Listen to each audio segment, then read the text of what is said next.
everyone, and welcome. My name is Dina Redinger. I am CEO of Diagnostic Thinking, an ACE coaching company, and welcome to my Confident Leader Women's Show. I have a very special guest with me today. Her name is Richa Goyal. She is an expert in health economics and outcome research.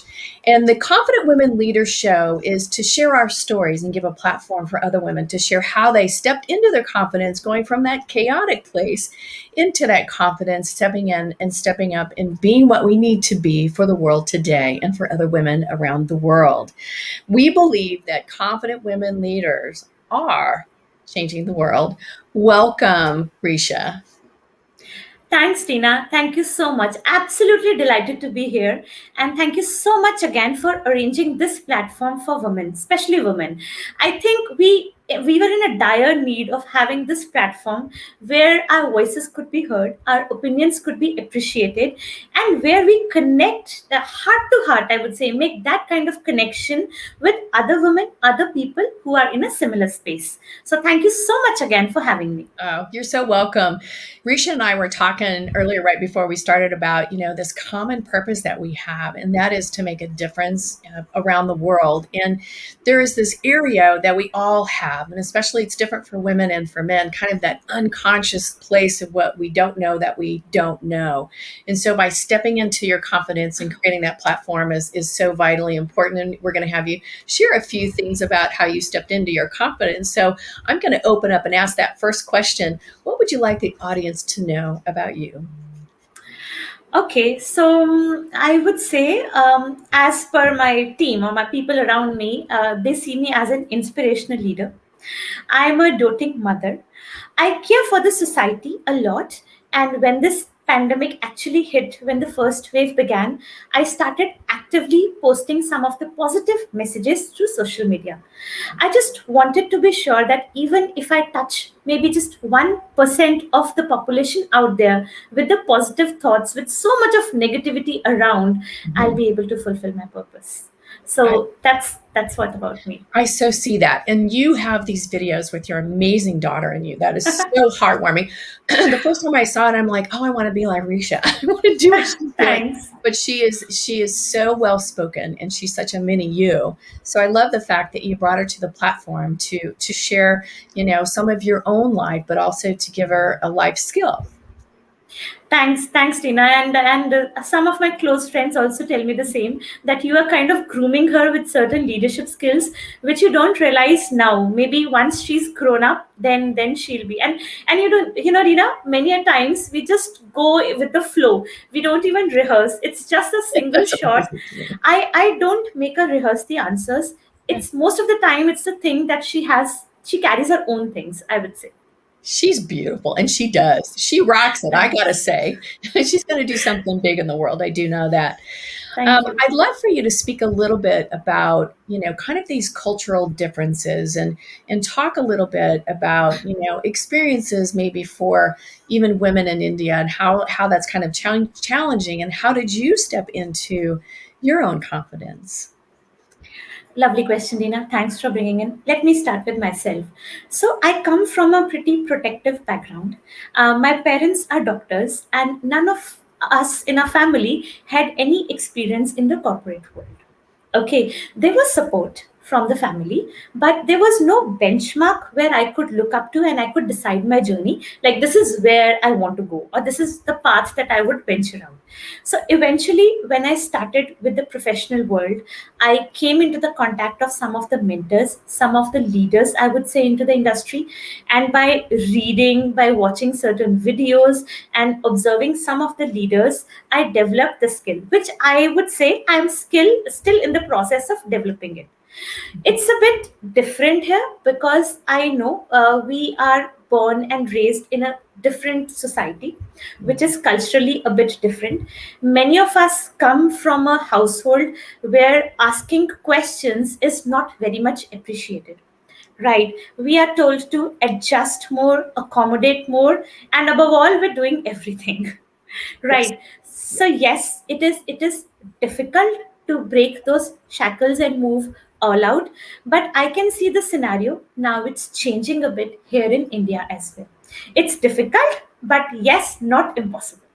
I love And I think that's just such a great awareness for everyone around the world. Every culture is different. Yes. Every Yes. experience is different throughout our lifetime. So the things that really do get in the way of our own confidence is being able to unpack the things that we don't know. And sometimes we just don't know what we don't know. So creating some of those places where we can come together and feel comfortable and sharing and being able to look at those things are really important. So I really appreciate, your thought process and also reaching out to mentors because that's how you're going to learn.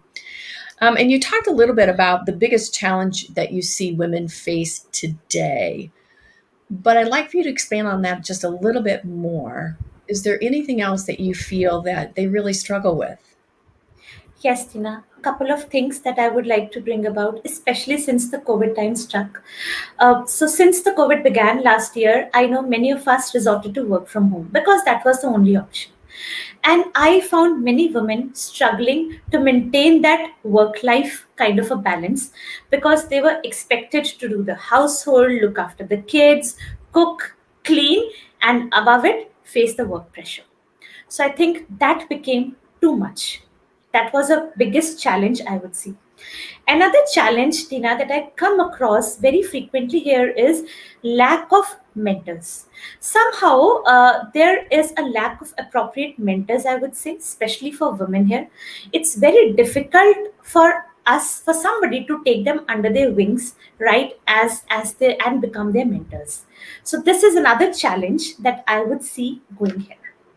Got it. Those really important Yes. pieces that you talked about it. And when you talk about women trying to overcome even during pandemic times, and that's the big fear, right? So everybody got used to, women doing everything, right? Yeah. Yeah. And working all these hours of night. And it was a global company, but it's also, global hours. I mean, it's night and day. What was there a shift that you saw that women took to be able to take more control of their work life balance? I think women are very good organizers, Tina. They plan their work life balance perfectly. So prioritizing, I would say, and doing the task that is of most importance and urgent, and then making the list and planning their day accordingly. I think many of us resorted to planning our days well in advance. In fact, I used to plan my weeks sometimes before, right? For example, I had to adjust according to my daughter's exams, let's say, that schedule, right? Or if some important meeting is coming up, how I'll prepare for that. So I think planning well, and of course, taking support of the family, making them understand that this is how the society will be for quite some time. And I think now the families are also responding to it, and we are getting into this culture where we can have and see support from every sphere. I love that. That was a hard transition for a lot of Indian women Yes. that I talked with. It was really hard to let go of that and asking because it felt like you were less if you were asking for help or holding people accountable for the help that you need. But it takes a tribe for a family. It takes a tribe for people at work as well. All of those things. But Uh, instead of impacting mental health and physical health, I think it's better to ask. It's better to go all out and ask. yes, thank you very much. And how hard is that for women to ask? Um, it is. We all are so much independent of doing everything ourselves.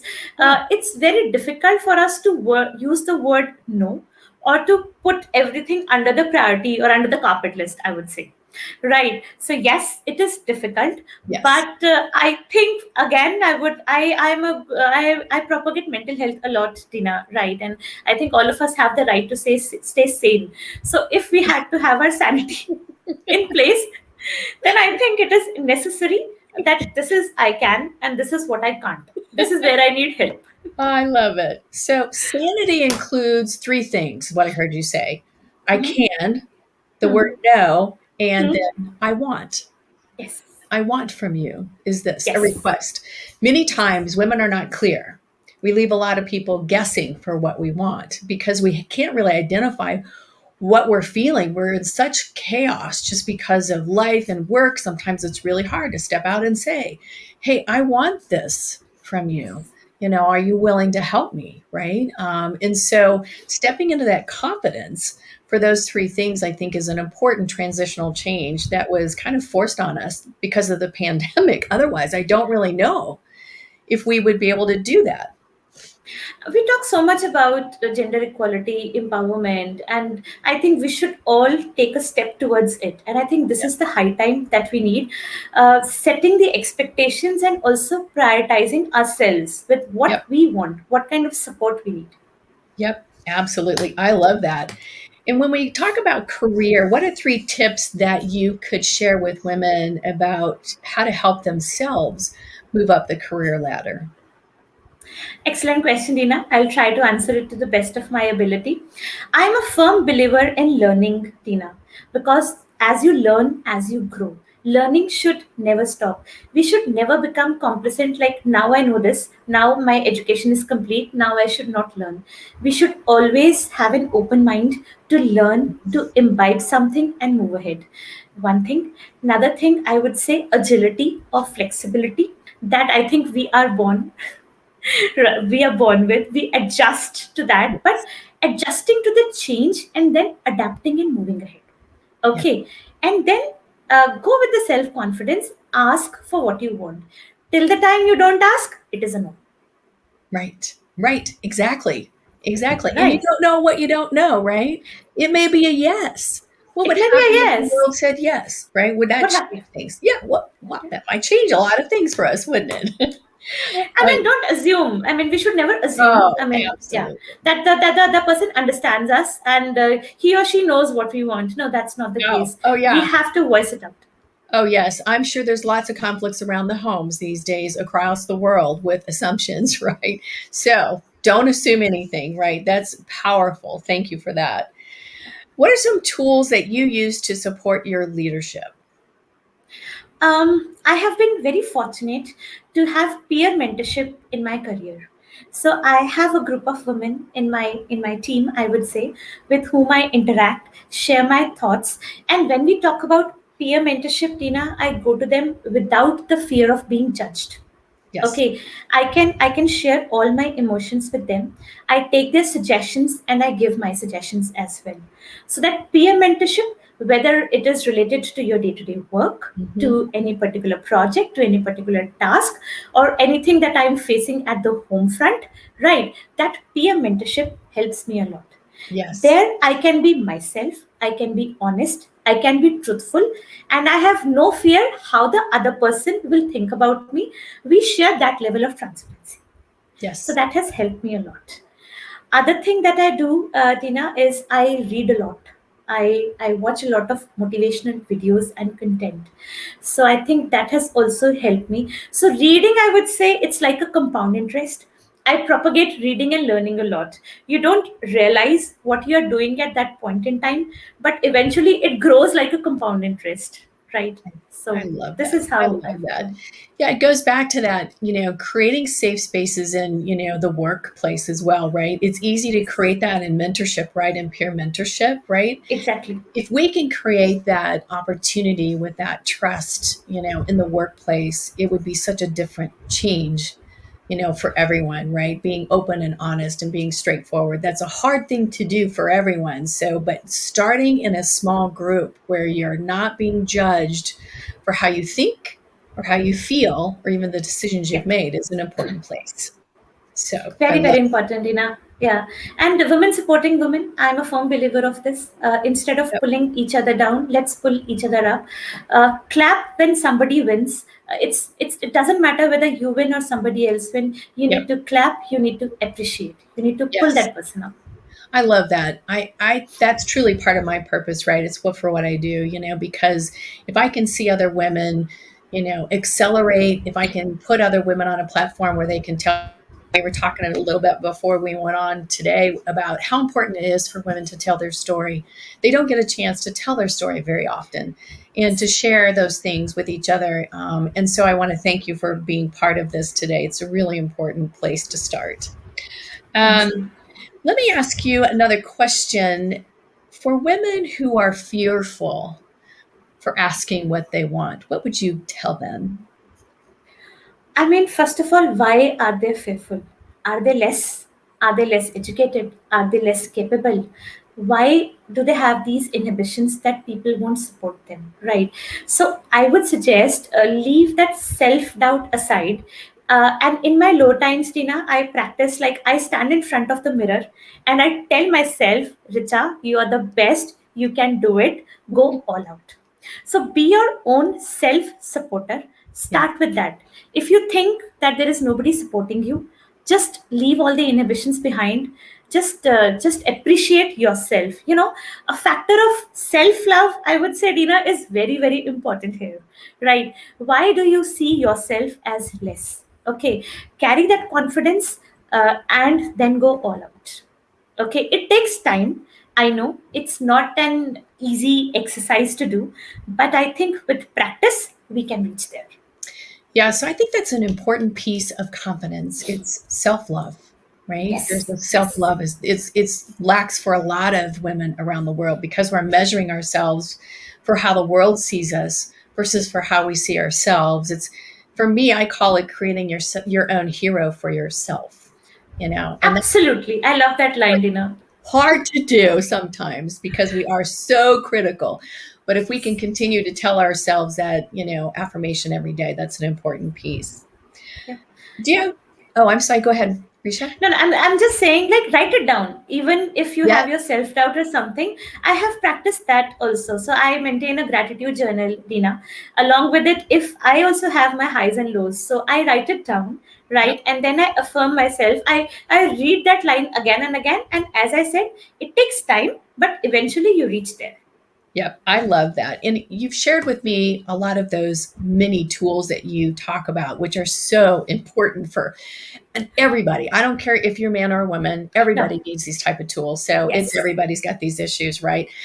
Is there a tool as far as blogs or books or anything that you listen to particularly that is really interest of you that you'd like to share with the listeners? I read a lot, Tina. As I said, I recently finished Becoming by Michelle Obama, and I absolutely loved that book. Right. I also just finished Leadership Lessons by Bhagavad Gita. I think they were an eye opener with very good examples. I follow a lot of motivational speakers, and recently I am following Simon Sinek and Jay Shetty. So I pick up the things that touch my heart, that I can relate to absolutely. So I pick up different pieces from Yep. different motivational leaders across, I would say, and I try to inculcate that thought process in my day-to-day life. So listening is one thing, and I think the most difficult part is how do you inculcate or incorporate those things in your day-to-day routine. So this is what I try and practice. I love that. So you brought up Simon Sinek. He had a very good quote, right? Um, and that is sometimes you get stuck on that start. He said, whatever you do, just start, right? Yes, So it's yes. taking a small piece of something. And then he had a book on the infinite game, Hmm. which I thought was a very good one as well. Just talking about how, management culture has changed over time, right? It really used to be very autocratic, top down. I'm going to tell you what to do, follow what I do. That's not the way the world is today. It's really very much of a bottom up approach, inspiring people to do meaningful work. And so it's going to be a little bit of those leadership things along the way that you have spoken to, of putting those things in there. So your point is probably just start. I'm Yes, guessing. yes. I mean, one day or day one. We have all heard those saying, right? Yes, One day I will do this. Why one day? Make it as day one. I love Why? When it will stop raining, I'll go for exercise. Why? Do it at your home. Why do you want the rain to stop and go out? Do it at your home. Yes. Well, and there was something that, I always share with, women around the world, right? If you wait for the day and it's not day one and you're not operating on day one, it's going to cost women anywhere from a half a million to a million and a half by the time they end their career in monetary earnings, right? Yes, So going yes. back to what are you waiting for? What are no, you waiting for? no's a great answer, right? At least you got an answer. You know where to go from there, right? So and you could Yes. actually get a yes now. So that's a powerful Exactly. place. I love that. Yes. So Risha, if you could go back in time and tell your younger self Mhm. something that you should have done differently, what would you say to her? So I thought about this question, Dina. The journey has been pretty exciting so far. I have got lots and lots of learning on the way, lots of experiences. Some of them I wouldn't want to change because they made me who I am today. I am still, of course, a work in progress person. But again, Dina, if I can change some things about myself, is I would be networking more. Because when I started my career, it was just like do your work, get your project done, and go home. Right, that was the scenario. I'm talking 14 years back. That time, the social media was not that much prevalent. So, if I would tell my younger self that yes, spend your 20s of your life at least in networking, getting to know people, getting to know yourself. Another advice I would like to give myself is ask. Ask questions. If you are not okay with something, voice it out that you are not okay. So I've always not been like this, Tina. It has taken certain years and certain Yes. changes to bring me where I am. So this is some things that I would like to tell my younger self. Yeah, I love that because that's probably a global story for women all over the world, right? Yeah. It's we're Yeah. all a work in progress, right? It doesn't Yes. matter who you are. It We does can not. all get better, but we do have to learn to advocate for ourselves and realize that, the choices and how we get picked for our roles and how we move throughout our career is really based on those relationships and what they know about you. That's an Yes. important piece. So we can get the work done with excellence. But if we don't have the people around us who really know who we are and what kind of value we can bring to the company, we miss a huge opportunity for Exactly. ourselves. So that's Exactly. something, it's a great point because men are really good at doing this, much better. But we're getting better, We are So getting better. yes, we are getting better. And, it's been such a joy with you today, interviewing you. I just love your heart. I love your purpose, what you're doing out there. And I really appreciate all of your key points today because they're so valid for women all over the world. And I want to thank you for being on the Confident Women Leaders Show today as women step in from chaos to confidence in being the change that the world needs us to be. I appreciate you. Thank you, Dina. Thank you for having me here. And I absolutely love what you're doing for the society. I absolutely love the show. And I would love, and I'm actually waiting for more women to step up and come on this show with Yes. you. Oh, thank you. Yeah. Well, if you find somebody, and if anybody's out there would like to be on my show and share your story, please reach out to me. I'd love to interview you. Take care. Thank you, Risha. I appreciate you. Keep up the great work with you and your daughter. She's gorgeous. Take care. Thank you. Bye bye. Take Bye. care. Thank you. Bye.